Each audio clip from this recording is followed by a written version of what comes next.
China, layas! Ambasador ng China, pugutan ng ulo. Traidor si Marcoleta. Traidor si Marcoleta. At inuulit ko po, pakalat niyo po ito. Baka sabihin naman niya, ay, hindi ko alam. Hinamon pala ako ng debate. Hindi kita hinahamon na away kasi wala kang kalaban-laban sa akin. Sharpshooter to. Kawal ng demokrasya ito. Hindi po ito ang aking pong sandata pag nakipaglaban tayo sa China.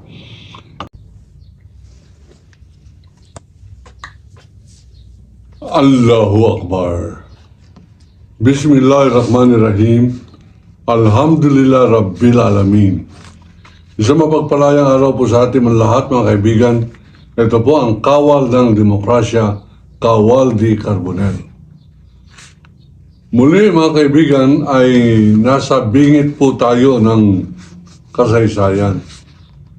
At ang dahilan po nito ay ang ating sariling kapabayaan tungkol sa panggigipit ng China sa ating pong bansa at sa ating mga mamamayang magdarakat dyan po sa West Philippine Sea. Ano po ba itong West Philippine Sea? Ito po ang dagat na nakapaligid sa Pilipinas.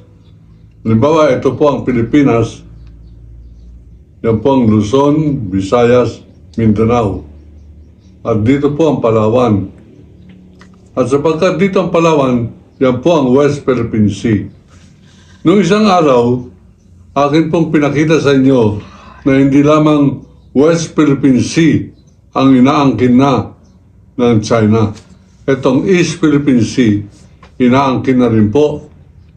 Sa akin pong binasang dokumento na nakuha ko po sa mga pagsasaliksik ng nasirang si Attorney Eli Velez Pamatong, at naman ako po ang mga naipasa po sa akin ang mga dokumento na kanya nakalap.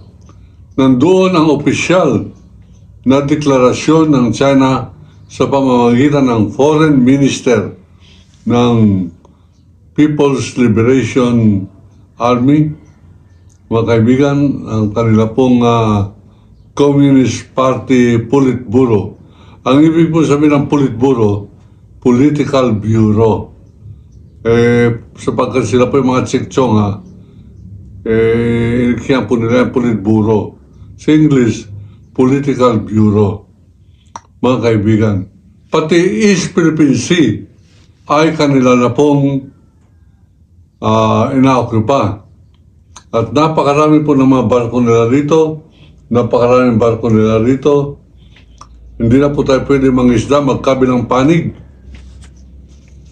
At imbis na tulungan po natin ang ating pong Philippine Coast Guard, pinagtutulong-tulungan pa ng mga senators. Ano bang ibig sabihin ng senator? Mga maka-inchik China na mga senador. Ano pong lahi ng mga senators? Pilipino. Bakit parang wala nang hiya-hiya mga senators na pareho ni Rodante Marcoleta, pareho ni Robin Hood Padilla? Bakit natin pinapayagan meron tayong senator na ganito?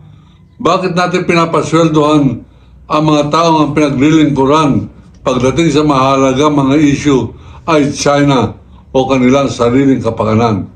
Kaya si Marcoleta, kalahin po ninyo, nag-aabogado para kay Diskaya, inaaway niya ang Department of Justice para sa kanyang kliyente. Yung asawa niya pala, yan ang may hawak na insurance ng Public Works and Highways, na tuwing merong kontrata sa Diskaya, ang insurance component po niyan ay Marcolimesis Marcoleta ang nag-provide. Kaya naman pala kandarapa at hayagan, walang kahiya-hiya itong si Marcoleta sa pagtatanggol sa mga Diskaya. Diyan medyo mapapatawad ko pa yan. Ang ibig lang sabihin niyan kaswapangan. Swapang itong si Marcoleta. Walang hiya-hiya itong si Marcoleta. Ay, diyan po ay naiintindihan ko sapagkat masyado mahilig sa kwartang iglesia ni Marcoleta na yan. Ang hindi ko mapatawad ay ang kanyang katraidoran. Traidor si Marcoleta. Traidor si Marcoleta. At inuulit ko po, pakalat niyo po ito. Baka sabihin naman niya, ay hindi ko alam. Hinamon pala ako ng debate. Hindi kita hinahamon ng away kasi wala kang kalaban-laban sa akin. Sharpshooter to. Kawal ng demokrasya ito. Hindi po ito ang aking pong sandata pag nakipaglaban tayo sa China. Ito po, papaliwanag ko muli sa inyo, ay mga symbolism. Simbolo ng aking pagiging ordained datuk ng Sultanate of Sulu. Ano po tayo inordain tayo, itinalaga, itinanghal na isang royalty ng Sultanate of Sulu sa pamamagitan ng dalawang nagbabanggaang sultan, Sultan Jamalul Kiram at Sultan Fuad Kiram, mga kaibigan. Magkabilang panig, pareho po akong ginawang kagalang-galang na opisyal ng kamusliman. At dahil po sa ito po ay bigay po sa akin bilang isang datu, dinidisplay ko po yan. Yan ay simbolo ng aking pakikibaka, ng aking pagiging datu. Pinapaliwanag ko po sa inyo yan. Sa mga tumitira po sa atin sa Facebook at sa YouTube, sinasabing ano raw laban ng itak ko. Bobo! Bakit ako lalaban ng itak lang? Simbolo yan. Symbol of authority, symbol of Muslim royalty. Ano magagawa ko? Royalty ako, ingkitero. Ngayon, kung kayo ay hindi royalty, hindi kayo pogi, umalis kayo dito. Mag-unsubscribe kayo. Kung kayo ay taga DDS at kayo ay kampi ng mga Robin Hood Padilla at mga Marcoleta, kaaway ko kayo sapagkat kaaway ko sino man traidor sa ating bansa. Pakikalat niyo po yan. Please lang. Muli, lahat ng mga hindi sumasang-ayon sa paninindigan ko laban sa China, mag-unsubscribe kayo. Wala akong pakialam. Hindi ko kailangan ang negative dito. Ang laki-laki na ng kalaban ko, China. Kakampi pa kayo? Kasama pa kayo maninira? Kasama pa kayong iintindihin ko? Diyan na kayo. Away-away tayo.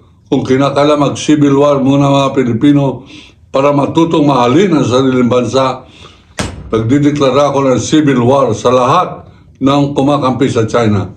Ako po si Kawaldi Carbonell ang sasabing iniibig ko ang Pilipinas. China, layas! Ambassador ng China, pugutan ng ulo!